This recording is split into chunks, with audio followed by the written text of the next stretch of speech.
Hi there. It's so good to see you once again. And as we continue studying the character of Boaz, we see that, after the meal, when everybody went back to do their own work, that Boaz, he actually tells his workers not to do two things: not to reprimand Ruth and not to rebuke her. Well, those were very strong instructions to the workers, and he assured that Ruth is really being taken care of. And we are looking at it, and sometimes when we look at it, we think, oh, he's very much interested in her and he's falling in love with her and all that. But actually, the Lord mentions these things to us to show us that he wanted to show Ruth that Boaz is a very, very righteous person.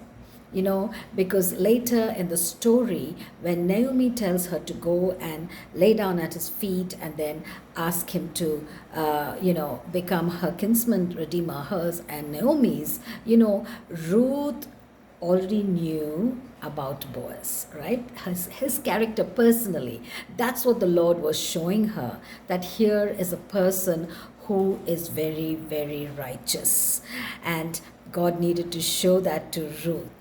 Isn't that so interesting? And sometimes, God shows us so many things in other people, whom we work, not necessarily like Boaz and Ruth, but in other people who come into our lives, even at workplace, God shows us the kindness and their loving words, and just to show people that they are good. And so, you can also be used like that by God. So we need to remember to be kind in our words and kind in our actions. Be blessed. I'll see you tomorrow.